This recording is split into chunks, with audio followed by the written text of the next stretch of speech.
ভাইয়ের আমার, বন্ধুরা আমার, আল্লাহর পয়গম্বর সুলাইমান আলাইহিস সালাতু ওয়াস সালাম আকাশ দিয়ে তার সিংহাসনে উড়ে উড়ে যাচ্ছিলেন। তার সিংহাসন পয়গম্বর সুলাইমান আলাইহিস সালাতু ওয়াস সালাম আল্লাহর জমিন থেকে আল্লাহর একজন কুতুব, আল্লাহর একজন ওলি হযরত সুলাইমান আলাইহিস সালাতু ওয়াস সালামের সিংহাসন দেখে জমিন থেকে বলেছিলেন সুবহানাল্লাহ, বলা যাবেনি সুবহানাল্লাহ। আমার আল্লাহ পাক এই জমিন থেকে আল্লাহর একজন কুতুব, আল্লাহর একজন ওলি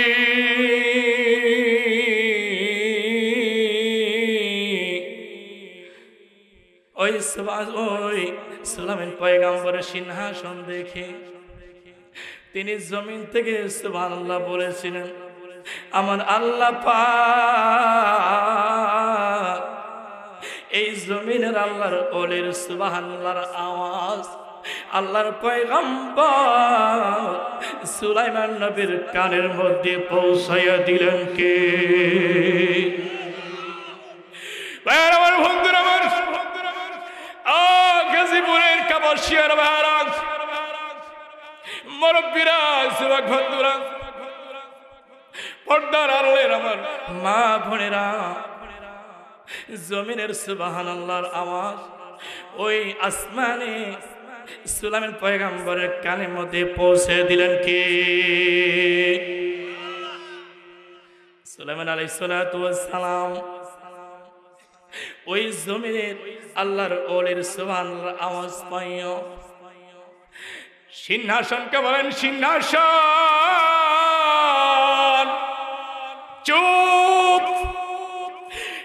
এক কদম লড়ার অনুমতি নাই রে সিংহাসন, সিংহাসন রে এক কদম লড়ার তোর শক্তি নাই, স্থির হয়ে যাও। আল্লাহু আকবার। পয়গম্বর সুলাইমান আলাইহিস সালাতু ওয়াস সালামের উনিজন তার সিংহাসনকে বলেন, ওই তখ্ত সিংহাসন থেমে গেল। আসমান থেকে আল্লাহর পয়গম্বর সুলাইমান আলাইহিস সালাতু ওয়াস সালাম বললেন, কে গো আল্লাহর বান্দা, জমিন থেকে কেন সুবহানাল্লাহ বলেছো? তুমি জবাব দাও, আমি শুনি। কারণ কি? তুমি কেন সুবহানাল্লাহ বললে? আর ওই আসমান থেকে পয়গম্বর, আল্লাহু আকবার, ওই সুলাইমান আলাইহিস সালাতু ওয়াস সালামের তার গলার আওয়াজ আল্লাহ পাক কুদরতের মাধ্যমে ওই জমিনে আল্লাহর ওলির কানের মধ্যে পৌঁছে দিলেন কে?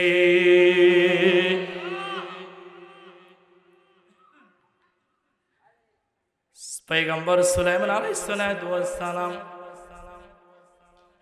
জিজ্ঞাসা করলেন, জমিনের কে, কেন তুমি সুবহানাল্লাহ পড়েছ?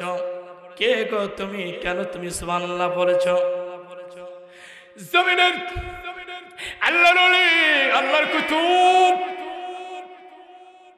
তিনি জবাব দিলেন, পয়গম্বর সুলাইমান,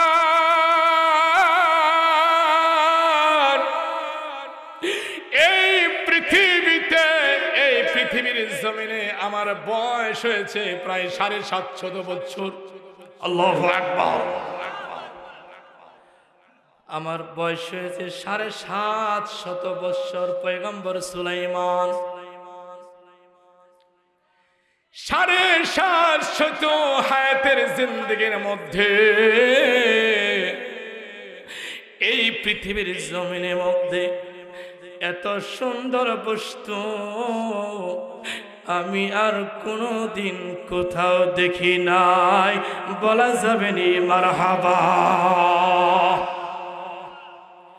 ভাই আমার, বন্ধুরা আমার, আল্লাহর পয়গম্বর সুলাইমান আলাইহিস সালাম আসমান থেকে জমিনের আল্লাহর ওলিকে বলেন, ও আল্লাহর কুতুব,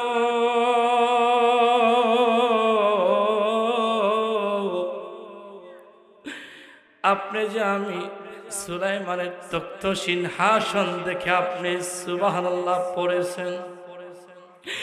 কবরের জিন্দেগিতে বুঝা যাবে রে, আল্লাহু আকবার, কবরের জিন্দেগিতে বুঝা যাবে আপনি জমিন থেকে সুবহানাল্লাহ পড়েছেন।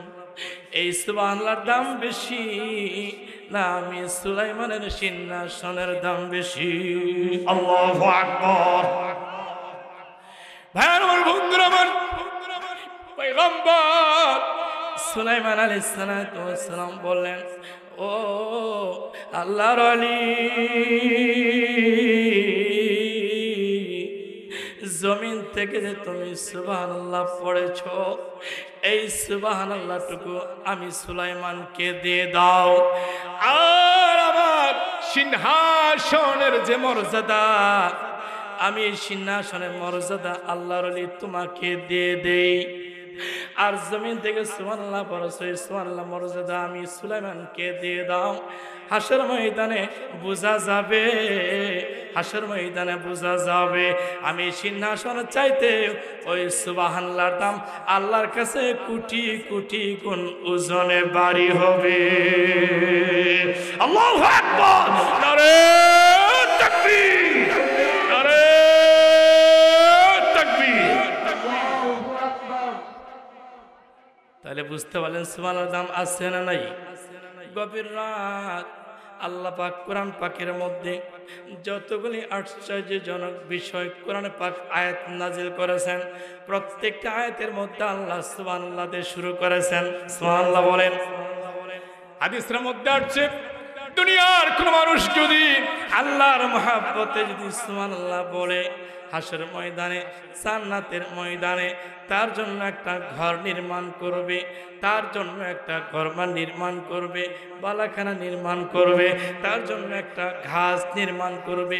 ওই গাছ এরকম বড় হবে, এই দুনিয়ার নয়, এই দুনিয়ার সবচেয়ে বড় একটি তেজে ঘোড়া।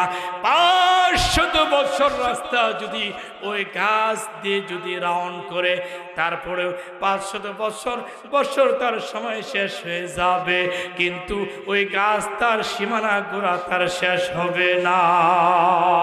আল্লাহু আকবার। ওলি আল্লাহর ব্যাপারে কিছু কথা বলতে চাই, শুনতে রাজি কিনা? শুনতে রাজি কিনা? ভাই আমার, বাগদাদ শরীফের আল্লাহর একজন কৌতুক, বলবো বাগদাদ শরীফের আল্লাহর একজন কৌতুক ইমাম আবু হানিফা রাহমাতুল্লাহি আলাইহি, আমাদের মাযহাবে যিনি প্রধান, আমাদের মাযহাবের যিনি প্রধান ইমাম আজম ইমাম আবু হানিফা রাহমাতুল্লাহি আলাইহি, বলেন ঠিক কিনা? আমাদের মাযহাব, আবার এমন কিছু মুসলমান সমাজের মধ্যে বাস করে মাযহাব মানে না, মাযহাব বিশ্বাস করে না, কথা ঠিক কিনা? আমাদের ইমাম 4 তরিকার 4 ইমাম, 4 মাযহাবের 4 ইমাম, আর 4 মাযহাবের 4 ইমামের মধ্যে আমরা হলাম হানাফি মাযহাবের, বলেন ঠিক কিনা? হানাফি মাযহাবের যিনি প্রবর্তক ইমাম আজম আবু হানিফা রাহমাতুল্লাহি আলাইহি, ওই বাগদাদের 53,313 জন খ্রিস্টান একজন পাদ্রী, তিনি চ্যালেঞ্জ করলেন ইমাম আজম আবু হানিফা রাহমাতুল্লাহি আলাইহি, আল্লাহর কুতুব, তার বয়স মাত্র 18 বছর, 18 বছরের যুবক, তিনি নাকি আল্লাহর ওলি দাবি করেছেন, তিনি নাকি জ্ঞানের ভান্ডার দাবি করেছেন। ওই খ্রিস্টান 53,313 জন খ্রিস্টানের যিনি পাদ্রী, তিনি বললেন, ও আমার ভক্তবিন্দুরা, ওই মুসলমানের মধ্যে একটা ছেলে আছে বাগদাদের মধ্যে বাস করে, তার নাম হলো ইমাম আজম আবু হানিফার তার সাথে আমার বস হবে, তার সাথে আমার জ্ঞানের বস হবে। সুবহানাল্লাহ বলবেন না? জ্ঞানের বাস হবে, জ্ঞানের বাস হবে। ইমাম আজম আবু হানিফা রাহমাতুল্লাহ আলাইহি যে কত বড় আল্লাহর ওলি ছিলেন, এই কথা থেকে আপনি জানতে পারবেন। এই জন্যই ইমাম আজম আবু হানিফা রাহমাতুল্লাহ আলাইহিকে বলা হলো ও আজম ইমাম আবু হানিফা রাহমাতুল্লাহ আলাইহি। আমাদের 53,300 খ্রিস্টানদের যে পাদ্রী, উনি খবর দিয়েছেন তোমাকে তার সঙ্গে কিছু পরামর্শ হবে, বোঝা পরামর্শ হবে। তুমি বাগদাদের মধ্যে নাকি সবচেয়ে বড় জ্ঞানী, বাগদাদের মধ্যে তুমি নাকি সবচেয়ে বড় আল্লাহর ওলি, তোমার মুসলমানেরা তো প্রকাশ করে, তাহলে তোমার সঙ্গে আমার কিছু বোঝা পরামর্শ আছে। সেখানে তারিখ দেওয়া হলো বাগদাদের মধ্যে, বিশাল খোলা জায়গার মধ্যে তারিখ দেওয়া হলো। ওই তারিখ সেখানে 53,313 জন খ্রিস্টানের যিনি পাদ্রী, সেখানে তিনি উপস্থিত। আর ওই জামানা হাজার হাজার মুসলিম তারাও সেখানে উপস্থিত, দুনো পক্ষের লোক উপস্থিত। এখন 53,313 জনের খ্রিস্টানদের যিনি পাদ্রী, তিনি চেয়ারের মধ্যে বৈশা, এরকম ভাবে স্টেজের মধ্যে বিশাল বড় সিংহাসন, চেয়ারের মধ্যে খ্রিস্টান বৈশা, খ্রিস্টানের যে পাদ্রী তিনি বৈশা, ওই নিচে ইমাম আজম আবু হানিফা রহমতুল্লাহ আলাইকে প্রশ্ন করতেছে, এই আজম ইমাম আজম আবু হানিফা রে, তোর কাছে আমার একটা প্রশ্ন, তোর কাছে আমার একটা প্রশ্ন। প্রশ্নটা হলো তুই জবাব দে। আমি কয়টা প্রশ্ন করব? কমপক্ষে 3টা প্রশ্ন করব। খ্রিস্টান বলতেছে, আজম ইমাম, ওই 3টা প্রশ্নের জবাব যদি তুই দিতে পারিস তাইলে আমি বিশ্বাস করব আসলে তুই জ্ঞানী, আর যদি জবাব না দিতে পারিস সে আজম ইমাম আবু হানিফা, তাহলে বুঝবো তুই হলে মিথ্যাবাদী। ইমাম আজম আবু হানিফা রহমতুল্লাহ আলাইহি এখন খ্রিস্টানের পাদ্রী এরকম ভাবে স্টেজের উপরে বিশাল বড় সিংহাসন, চেয়ারের মধ্যে বসে বসে ইমাম আজম আবু হানিফা রহমতুল্লাহ আলাইহিকে 18 বছরের যুবক, মারহাবা কইবেন না, তাকে প্রশ্ন করতেছে, ওই যুবক, 1 নাম্বার প্রশ্ন, এই মুহূর্তের মধ্যে তোর আল্লাহ কি করতেছে বলা যাবে নি? মারহাবা। ও গাজীপুর কামারশিয়ার ভাড়া,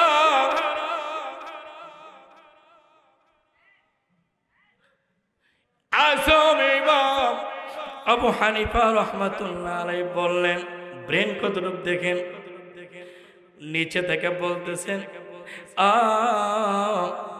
খ্রিস্টানের পাদ্রী, পৃথিবীর নিয়ম হলো যারা প্রশ্ন করবে, প্রশ্নকারী থাকবে নিচে, যিনি উত্তর দিবেন, জবাব দিবেন, তিনি থাকবে চেয়ারে, সিংহাসনে। বলেন ঠিক কিনা? কোন কথা কইছে? এই পৃথিবীর নিয়ম, যারা প্রশ্ন করবে নিচে দাঁড়াইয়া প্রশ্ন করবে, যিনি উত্তর দিবেন তিনি চেয়ারে বসে উত্তর দিবেন। আমাদের দেশে নিয়ম আছে না নয়? যেমন দেখেন প্রত্যেকটি আদালতে এজলাসের ভিতরে হাকিম সাহেব, মনে জজ সাহেব চেয়ার মধ্যে সিংহাসনে বসা থাকে, কথা ঠিক কিনা?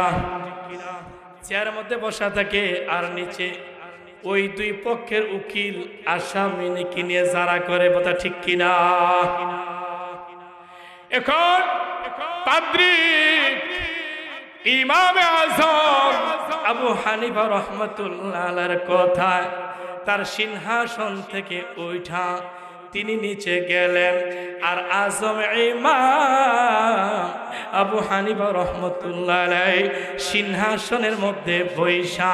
এখন ইমাম আজম আবু হানিফা রহমতুল্লাহ প্রশ্ন করতেছেন, ওহে গো পাদ্রী, এখন আপনি প্রশ্ন করুন, আমি সিংহাসন থেকে বসে বসে জবাব দেই, বলা যাবে নি? মারহাবা। এখন ওই পাদ্রী নিচ থেকে এখন 1 নাম্বার করে প্রশ্ন শুরু করে দিল, আজম ইমাম আবু হানিফা রে, তুই জবাব দে, এই মুহূর্তের জন্য একটি প্রশ্ন, এই মুহূর্তের মধ্যে তোর আল্লাহ কি করতেছে বলা যাবে নি? সুবহানাল্লাহ, আল্লাহু আকবার। একটা কথা আছে ভাই, মন কাটা ছোট থেকেই দাঁড় হয়, কথা ঠিক কিনা? আরে ভাই, গাছ ভালো তার গোটা ভালো, গাই ভালো তার ঘি, বাপ ভালো তার বেটা ভালো, মা ভালো তার জি। গাছ ভালো তার গোটা ভালো, গাই ভালো তার ঘি, বাপ ভালো তার বেটা ভালো, মা ভালো তার জি। যেই যেই জাতির সঙ্গে সেই জাতির মিল, আল্লাহওয়ালার জাতের সঙ্গে আল্লাহওয়ালার মিল, বলেন ঠিক কিনা?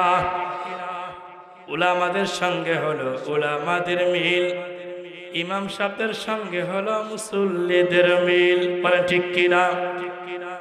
জ্ঞানী যারা বুঝে তারা শুধু ইশারায়, ব্যাকলকে বুঝাইতে গেলে আসে কি ধরায়।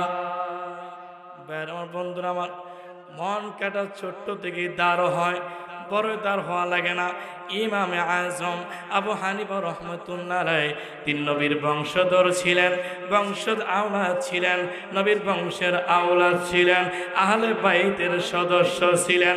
তাদের জ্ঞান আমার নবীর শের খুদা মৌলা আলীর প্রদত্ত নির্জ্ঞান, বলেন ঠিক কিনা?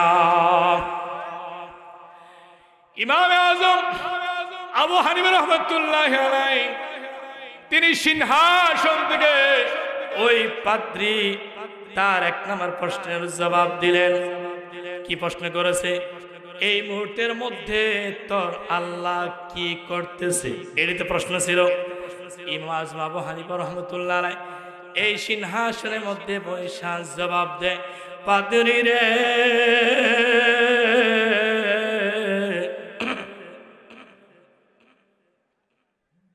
আল্লাহু আকবার, এই মুহূর্তের মধ্যে আমার আল্লাহ পাদ্রীরে তার সিংহাসন থেকে নামাইয়া নিচে নামাইয়া আমারে আমার দয়াল আল্লাহ, আমার দয়াল নবী পাকের উসিলা, পাকে পঞ্চজন, পাকে আহলে বাইতের উসিলা আমার আল্লাহ পাক ওই পাদ্রীর চেয়ার থেকে নামাইয়া ওই চেয়ার মধ্যে আল্লাহ আমারে নগদ নগদ বসাইয়া পাদ্রীর দাঁড়াইয়া দাঁড়াইয়া পাদ্রীর জবাব শুনতেছে, বলেন ঠিক কিনা? পাদ্রী তো আশ্চর্য হয়ে গেল, সর্বনাশা কারবার, কথা কি যুক্তি দিচ্ছে দেখছেন? এই মুহূর্তের মধ্যে আমার আল্লাহ পাদ্রীর চেয়ার থেকে নামাইয়া ওই হাজার হাজার লাখ লাখ খ্রিস্টান মুসলমানদের মধ্যে দাঁড়াইয়া পাদ্রীরে দাঁড় করাইয়া ওখানে পাদ্রী প্রশ্ন করে আল্লাহ তাআলা আমাকে পাদ্রীর সিংহাসন চেয়ার মধ্যে বয়া পাদ্রীর জবাব দেওয়াইতেছেন, বলা যাবে নি সুবহানাল্লাহ।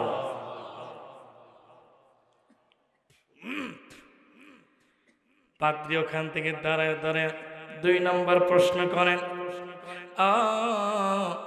আজম ইমাম আবু হানিফা, তোর জন্য দুই নম্বর প্রশ্ন। দুই নম্বর প্রশ্ন হলো, এই মুহূর্তের মধ্যে তোর আল্লাহ কোন দিকে ফিরে আছে? উত্তর না দক্ষিণ, পূর্ব না পশ্চিম, উপর দিকে না নিচের দিকে, বলেন ঠিক কিনা? পাদ্রী প্রশ্ন করে ওখান থেকে দাঁড়াইয়া দাঁড়াইয়া লক্ষ লক্ষ জনতার সামনে আল্লাহর ওলি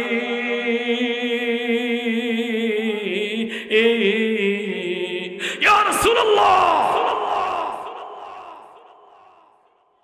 আল্লাহর ওলি ইমাম আজম আবু হানিফা রাহমাতুল্লাহ আলাইহি ওখান থেকে প্রশ্ন করে, তোর আল্লাহ কোন দিকে ফিরে আছে, কোন দিকে তাকায় আছে, কোন দিকে চায়া আছে? ইমাম আজম আবু হানিফা রাহমাতুল্লাহ আলাইহি সিংহাসনে বসে বসে কয়, পাদ্রী মশাই, আমি এখান থেকে অনুমতি দিলাম, একটা মম আনেন, মম যেটা আমরা কপি বলেন, বাতি বলেন, বিভিন্ন অঞ্চলের ভাষায় কপি, বাতি বা মম, একটা মম নিয়ে আসেন। তিনি একটা মম আনাইলো, মমটা জ্বালাইলো, মমটা জ্বালানোর পরে ইমাম আজম আবু হানিফা রাহমাতুল্লাহ মমটা এইভাবে ধরলেন, এইভাবে ধরার পরে ইমাম আজম আবু হানিফা রহমতুল্লাহ আলাইহি ওই পাদ্রীকে বলে, পাদ্রী ওখান থেকে জবাব দাও, এই মোমের আলুটা কোন দিকে ফিরে আসে? জোরে সোরে বলা যাবে নি মারহাবা। এই মোমের আলুটা কোন দিকে আসে? পাদ্রী নিচে থেকে দাঁড়াইয়া দাঁড়াইয়া কয়, ও ইমাম আজম আবু হানিফা, এই মোমের আলুটা তো চারদিকে আসে। ইমাম আজম আল্লাহর ওলি ইমাম আজম আবু হানিফা রাহমাতুল্লাহ আলাইহি বলেন, ও পাদ্রী,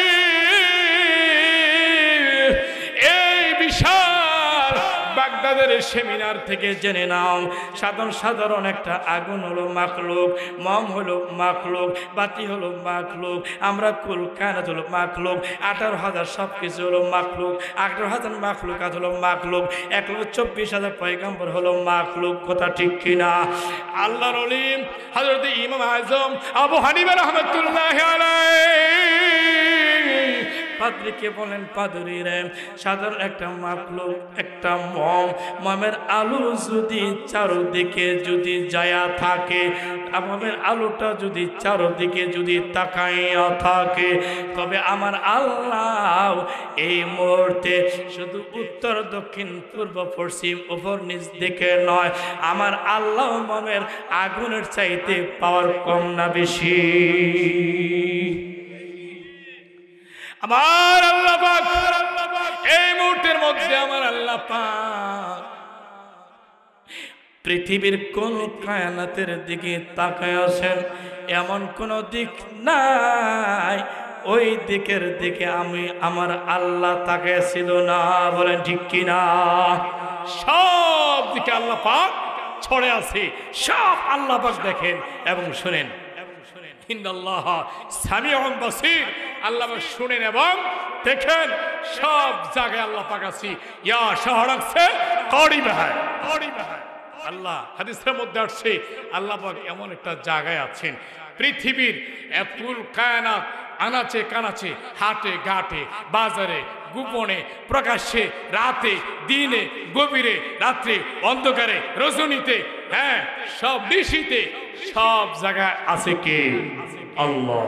আল্লাহ, আল্লাহু আকবার। আল্লাহ সব জায়গায় আছে। এই মুহূর্তের মধ্যে আমার আল্লাহ পাক সব দিকে তাকায় আছে, তাকায় আছে।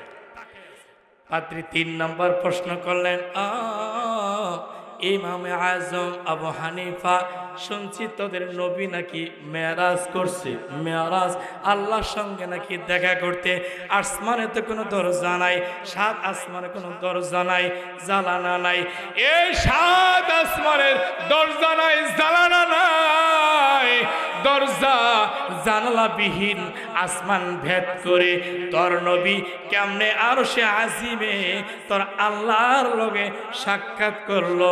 ইমাম আজম তুই জবাব দে। আল্লাহু আকবার। ইমাম আজম আবু হানিফা রাহমাতুল্লাহ আলাইহি তার সিংহাসনে বসে জবাব দে, পাদ্রী মশাই, দুনিয়ার একটা ডিম, ডিম তো চিনেন, ডিম মুরগির বা হাঁসের ওম বুঝেন তো? ওম দেয় বাচ্চা ফোটানোর জন্য, বুঝেন না? বাচ্চা ফোটানোর ওম দেয় আমাদের অঞ্চলে, ময়মনসিংহ, জামালপুর, নেত্রকোনা, কিশোরগঞ্জ, শেরপুর, জামালপুর, এই অঞ্চলে আমাদের ভাষায়, আমাদের অঞ্চলে ভাষায় ওম মানে মুরগির নিচে ডিম ওম দে, ওম মানে গরম হাওয়া দে। 21 দিন 17 দিন থেকে নে 21 দিন পর্যন্ত মুরগির নিচে ডিম, ওই মুরগির ডিম পাড়া পড়ে ওই ডিম যে বাচ্চা ফুটানোর জন্য যে বসে, এই বসাটাকে আমাদের অঞ্চলে ভাষায় পড়ে ওম। আপনাদের ঢাকা গাজীপুর বা ঢাকার ভাষা কি বুঝারি না, ওম। 17 দিন এই মুরগির ডিমটাকে 17 দিন বা 21 দিন এই গরম হাওয়া দিতে দিতে এই ডিমের ভিতর থেকে আল্লাহর কুদরত থেকে একটা বাচ্চা তৈরি হয়। বলেন ঠিক কিনা? বাচ্চা তৈরি হয় কিনা? ভাই আমার, বন্ধুরা আমার, গাজীপুর কাপাসিয়ার ভাইরা 17 দিন বা 23 দিন 21 দিন একটা মুরগি বা হাঁস ডিম নিয়ে যখন ওমে বসে, ওখান থেকে 17 দিন পরে ডিমের ভিতর থেকে একটা বাচ্চা চিউ চিউ করে শব্দ করে, বলেন ঠিক কিনা? ওই ডিমের ভিতর থেকে বাচ্চা চিউ চিউ করে। ইমামে আযম আবু হানিফা রাহমাতুল্লাহ আলাইহি পাদ্রীকে বলে, পাদ্রী রে, মুরগির ভিতরে যে ডিম 17 দিন ওম দিল, ওই ডিমের ভিতরে বাচ্চা প্রবেশ করলো, আল্লাহ বাচ্চা দিলেন। ডিমের তো কোনো দরজাও নাই, জানালাও নাই, বলেন ঠিক কিনা? ডিমের তো দরজাও নাই, ডিমের তো জানালা নাই, তাহলে ডিমের ভিতরে আল্লাহ পাক কিভাবে বাচ্চা দিল? আল্লাহ যদি ডিমের ভিতরে দরজা ছাড়া জানালা ছাড়া যদি একটা বাচ্চা দিতে পারে, তাহলে আমার আল্লাহ পাক, তুমি ভেবে দেখো, এই 7 আসমানের দরজা জানালা বিহীন তার দোস্ত, তার বন্ধু হায়াতুন নবী রাহমাতুল লিল আলামিনকে আরশে আসিমে নিতে পারে কিনা? আরশে আসিমে নিতে পারে কিনা? ইমাম আবু হানিফা রাহমাতুল্লাহ আলাইহি তিনি বলতেছেন, পাদ্রী, ভিতরে 17 দিন বাচ্চা মুরগি ওম দেওয়ার পরে একটা বাচ্চা দরজা জানালা বিহীন ডিমের ভিতরে আল্লাহ তাআলা একটা বাচ্চা দিতে পারে মায়ের গর্ভে।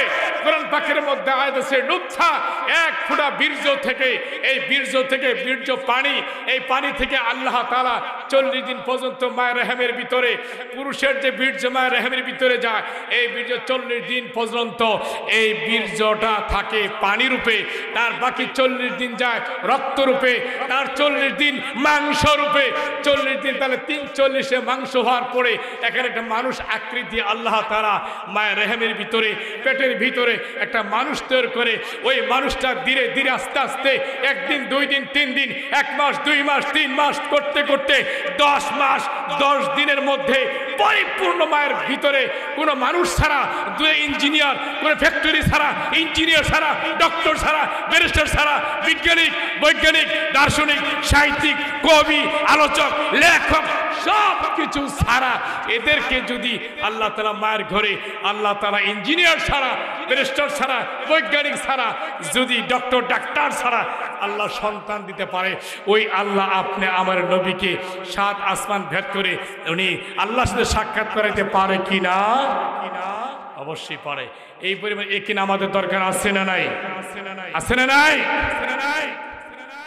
তাহলে বুঝতে পারলেন ভাইয়ার আমার, ইমাম আযম আবু হানিফা রাহমাতুল্লাহ আলাইহি খ্রিস্টান এই 3টে প্রশ্নের জবাব দিয়ে দিলেন।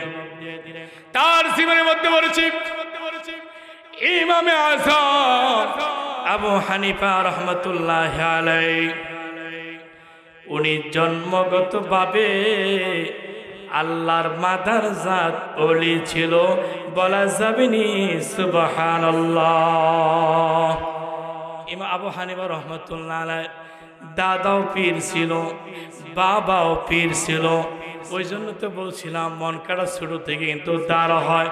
ও ভাই, বাংলা কবি একটা কথা বলেন, সব জঙ্গলে বাঘ হরিণ থাকে না, সব জলে কুমির থাকে না, সব ঝিনুকে মুক্তা থাকে না। পৃথিবীর সব মানুষ মানুষ নয়, যে মানুষটার ভিতরে এলমে শরিয়ত, এলমে তরিকত, এলমে হাকিকত, এলমে মারিফত, 4টা বিষয়ের জ্ঞান যার মধ্যে আছে, ওই মানুষটাই হলো প্রকৃত জ্ঞানী, বলা যাবে নি সুবহানাল্লাহ। ওই মানুষটাই প্রকৃত মানুষ। সব মানুষ মানুষ নয়, সব বন জঙ্গলে হরিণ থাকে না, সব জলে কুমির থাকে না, সব ঝিনুকে মুক্তা থাকে না। পৃথিবীর সব মানুষ মানুষ নয়। যে মানুষটার ভিতরে মনুষ্যত্ব আছে, জ্ঞান আছে, বুদ্ধি আছে, আকল আছে, এলমে শরিয়ত, এলমে তরিকত, এলমে হাকিকত, এলমে মারিফত, এই 4 চারটি জ্ঞানের অধিকারী, চারটি জ্ঞানে যিনি ভরপুর তার মধ্যে আছে, তিনি একমাত্র জ্ঞানী, বলেন ঠিক কিনা? ইমাম আবু হানিফা রহমতুল্লাহ তিনি নিজেও কিন্তু চারটা জ্ঞানের অধিকারী ছিলেন। প্রত্যেকটা চার তরিকার চার ইমাম, চার মাযহাবের চার ইমাম, তারা প্রত্যেকে একজন মুর্শিদ ধরেছে, আল্লাহর ওলি ধরেছে। বর্তমান জামানা বাবাজিরা, ও গাজীপুর কাপাসিয়ার ভাড়া, বর্তমান ফিতনা ফাসাদের জামানা, ইউটিউবের জামানা, যে দেখেন এই বর্তমানের জামানা এমন কিছু এই আলেম বের হয়েছে, এটা আমার প্রিয় নিবাক ভবিষ্যৎবাণীর মধ্যে বলছিলেন, এমন একটা জামানা আসবে যারা নাকি আইসা আমি নবীর তারা অবমাননাজনক কথা বলবে, নবীর শান নষ্ট করবে। এই যুগ আইসে কিনা বলেন? নবী শান নষ্ট করছে কিনা? এরা বলে কোনো মুর্শিদের কাছে যাওয়া যাবে না, অলির কাছে যাওয়া যাবে না, অলির কাছে যাবে না। অলির ব্যাপারে আল্লাহ পাক কোরআন পাকের মধ্যে আয়াত নাযিল করেছেন। আসেন আমরা একটা আয়াত পড়ি, আয়াতের মাধ্যমে আমরা জানি, দেখি সেই কোরআন পাকের আয়াতের মধ্যে আল্লাহর অলির কথা বলছেন কিনা।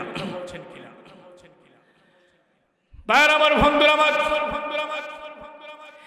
11 নম্বর সিফারা সূরা ইউনূসের 62 নম্বর আয়াতে কারিমা আমার আল্লাহ পাক বলেন, আমার সঙ্গে সবাই পড়েন, বিসমিল্লাহির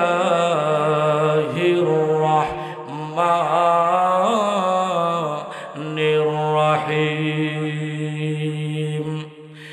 আলা ইন্না আউলিয়া আল্লাহ, আলা ইন্না আউলিয়া আল্লাহ লা খাউফুন আলাইহিম ওয়ালা হুম ইয়াহজানুন। আল্লাহু আকবার।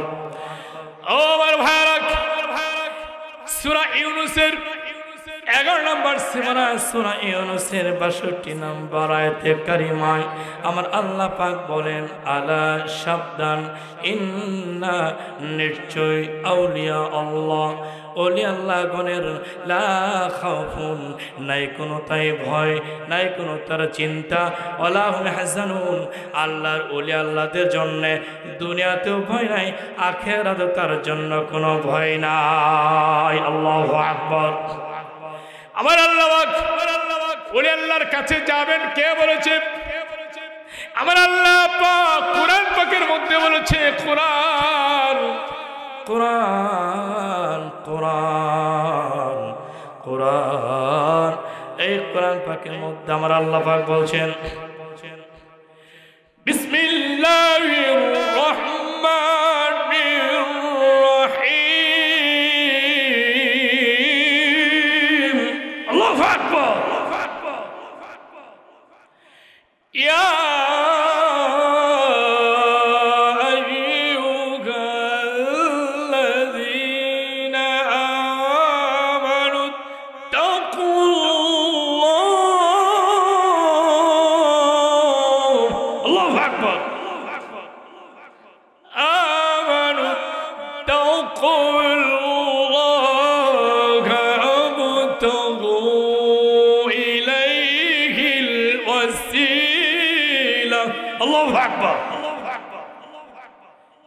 এই আয়াতে কারিমায় আমার আল্লাহ পাক কি বললেন? ভাইরা আমার, বন্ধুরা আমার, ইয়া আইয়ুহাল্লাযীনা আমানু, হে ঈমানদার ব্যক্তিরা, ইত্তাকুল্লাহ, আমি আল্লাহকে ভয় করো, অবতাগু ইলাইহিল ওসিলা, ওসিলা ওসিলা, অবতাগু ইলাইহিল ওসিলা, তোমরা মাধ্যম তালাশ করো, ওসিলা তালাশ করো। এখানে অবতাগু ইলাইহিল ওসিলা, এই ওসিলা শব্দটি ব্যাখ্যা করেছেন বিভিন্ন তাফসিরে মুহাদ্দিসিন কিরাম, মুফাসসিরিন কিরাম ব্যাখ্যা করেছেন। তাফসিরে কানজুল ঈমান, তাফসিরুল বায়ান, তাফসিরুল মাআনি, তাফসির কুরতুবী, আল্লামা ইবনে কাসির রহমাতুল্লাহ আলাইহি তাফসির ইবনে কাসিরের মধ্যে ব্যাখ্যা করেছেন। আল্লামা জালালউদ্দিন সৈয়দ রহমাতুল্লাহ আলাইহি যে তাফসিরে জালালাইন শরীফ কওমিতে পড়ানো হয়, আলিয়াতেও পড়ানো হয়। এই আল্লামা জালালউদ্দিন সৈয়দ রহমাতুল্লাহ আলাইহি তিনি তাফসিরে জালালাইন শরীফের মধ্যে এই আয়াতের ব্যাখ্যা করেছেন অবতাগু ইলাইহিল ওসিলা, ওসিলা ওসিলা মাধ্যম তালাশ করো, উসিলা তালাশ করো। এখানে উসিলা শব্দ দিয়ে মুহাদ্দিসিন কেরাম, মুফাসসিরিন কেরাম, মুফতিয়ানে কেরাম ব্যাখ্যা করেছেন এখানে উসিলা হলো যে ব্যক্তি আল্লাহকে চিনেছে, আল্লাহর সান্নিধ্য লাভ করেছে, আল্লাহর পরিচয় অর্জন করেছে, ওই ব্যক্তির কাছে যাও, ওই ব্যক্তির মাধ্যমে আমি আল্লাহর কাছে তোমরা আসো, ওই ব্যক্তির মাধ্যমে আমি আল্লাহর পরিচয় অর্জন করো। কোনদিন নিজে নিজে আল্লাহকে চেনা যায় না, আল্লাহ পর্যন্ত পৌঁছতে হলে কিতার মধ্যে আমার রাসূল পাক বলেন ফানাফি শায়েখ, ফানাফির রাসূল, ফানাফিল্লাহ বাকাবিল্লাহ, চারটা স্তর বে আল্লাহ পর্যন্ত পৌঁছতে হয়। ফানাফি শায়েখ, ফানাফির রাসূল, ফানাফিল্লাহ বাকাবিল্লাহ, চারটা স্তর বে আল্লাহ পর্যন্ত পৌঁছা লাগে। পৃথিবীর কোন মানুষ নিজে নিজে ইবাদত বন্দেগী করে, নিজে নিজে কেউ আল্লাহওয়ালা হতে পারে নাই, আল্লাহর ওলি হইতে পারে নাই। আল্লাহওয়ালা হইতে গেলে, আল্লাহর ওলি হইতে গেলে একজন মহামানুষ, মহাপুরুষের কাছে যাওয়া লাগবে, বলেন ঠিক কিনা? কুরআন পাকের মধ্যে আমার আল্লাহ পাক বলেন ইয়া আইয়ুহাল্লাযীনা আমানু তাকুল্লাহা ওয়া কুনু মা'আস সাদিকিন। কেবল শেখ হাসিবুরের ভারত কোন মুর্শিদের কাছে যাওয়া লাগবে না, যারা বলে কোন পীর সাহেবের কাছে যাওয়া লাগবে না, আমরা কোন ভণ্ড পীর সাহেবের কাছে যাইতে আমরা বলি না, বেনামাজি পীরের কাছে যাইতে আমরা বলি না। যে পীরের কাছে আল্লাহ, আল্লাহ রাসূলের প্রেম আছে, বলেন ঠিক কিনা? আল্লাহ পাকের শরীয়তের হুকুম আছে, নবী পাকের সুন্নতের আমল আছে, বলেন ঠিক কিনা? ওই মুর্শিদের কাছে যাওয়ার জন্য কোরআনের অনুমতি আছে না নাই? তাহলে এই কোরআন পাকের মধ্যে বলেন ওয়াকুনু মা'আস সাদিকিন। আল্লাহু আকবার। তোমরা একজন সত্যবাদীর সঙ্গী হয়ে যাও। আল্লাহ পাক কোরআন থাকতে, হাদিস থাকতে আল্লাহ পাক কেন একজন সত্যবাদীর সঙ্গী হইতে বললেন? আল্লাহ ওয়াকুনু মা'আস সাদিকিন, একজন সত্যবাদীর সঙ্গে হয়ে যায়। তাফসীরে মারিফুল কোরআনের 7 নম্বর পৃষ্ঠায় সাদিকিন কারা, সত্যবাদী কারা, এই ব্যাখ্যা করতে গিয়া তাফসীরে মারিফুল কোরআনের 7 নম্বর পৃষ্ঠায় মনোযোগ। সেখানে আমার আল্লাহ পাক বলেন আল্লাযীনা আন'আমাল্লাহু আলাইহিম মিনান নাবিয়িনা ওয়াস-সিদ্দীকিনা ওয়াশ-শুহাদা'i ওয়াস-সালিহিন ওয়া হাসুনাত উলাইকা রাফিকা। আল্লাহু আকবার। আমার বন্ধুরা, মুফাসসিরিন কেরাম ব্যাখ্যা করেছেন, ইমাম বগবী রাহমাতুল্লাহ আলাইহি তার তাফসীরে বগবীতে ব্যাখ্যা করেছেন, তাফসীরে নবীতে ব্যাখ্যা করেছেন, তাফসীর ইবনে কাসিরের মধ্যে ব্যাখ্যা করেছেন। সত্যবাদী কারা, এই দুনিয়ার সত্যবাদী কিভাবে বুঝবেন? নামাজ পড়লে সত্যবাদী হওয়া যায় না, রোজা করলে সত্যবাদী হওয়া যায় না, হজ করলে সত্যবাদী হওয়া যায় না, যাকাত দিলে সত্যবাদী হওয়া যায় না। কারণ হলো যারা নামাজ পড়ে, এমন কিছু নামাজি আছে নামাজে পড়ে সুদ খায়, নামাজে পড়ে ঘুষ খায়, নামাজে পড়ে যৌতুক দেয়, নামাজে পড়ে যৌতুক নেয়, নামাজে পড়ে মিথ্যা কথা বলে, নামাজে পড়ে এতির মাল জোরপূর্বক ভক্ষণ করে, নামাজে পড়ে জোরপূর্বক পৃথিবীর হক নষ্ট করে, ছেলেমেয়ের হক সঠিকভাবে আদায় করে না, ভাই বোনদের হক সঠিকভাবে আদায় করে না, এক ভাইয়ের অরিজে বাড়াইয়া আরেক ভাইয়ের অরিজে কমাইয়া, এক মেয়ের অরিজে বাড়াইয়া আরেক মেয়ের অরিজে কমাইয়া, এরকম ঘটনা আছে না নাই?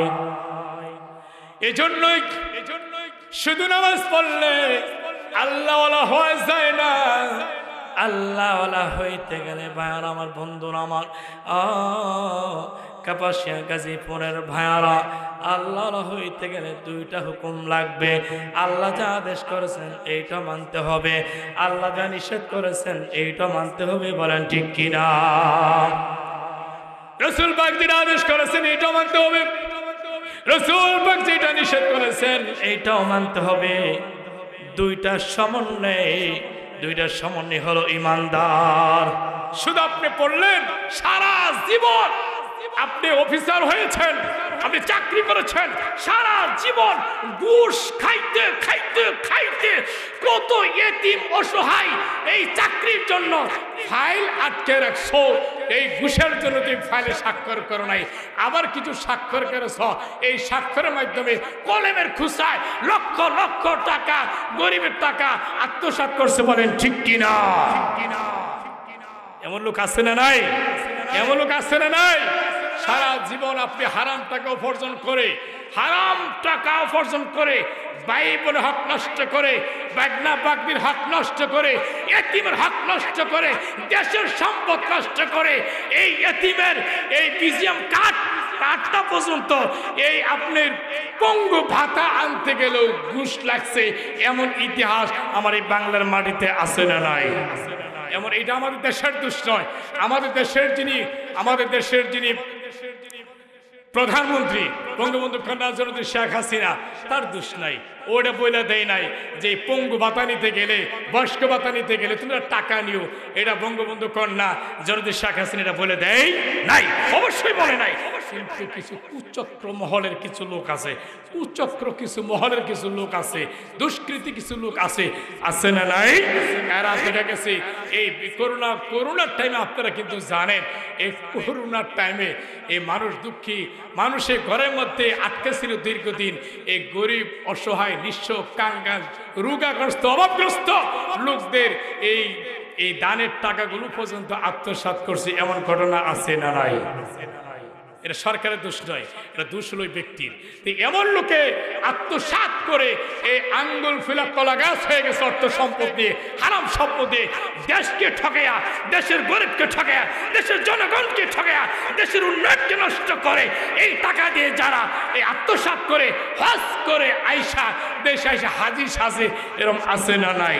আমি বলে থাকি, বিভিন্ন মিডিয়াতে বলে থাকি, ওই হারাম টাকা দিয়ে তুমি হজ করে আসার পরে তোমার নামের আগে দেয়া হাজি লেখাটা যেরকম জরুরি, আমি মনে করি দেশের সম্পদ নষ্ট করে, ভাই বোন হক নষ্ট করে, এতিমের হক নষ্ট করে, পাড়াবাসী হক নষ্ট করে, সমাজের হক নষ্ট করে, আমার দেশের হক নষ্ট করে, এই টাকা দিয়ে হারাম টাকা দিয়ে হজ করে আসার পরে তোমার নামের আগে দিয়া হাজি না লেখা হারাম খুর লেখাটা আরো বেশি জরুরি।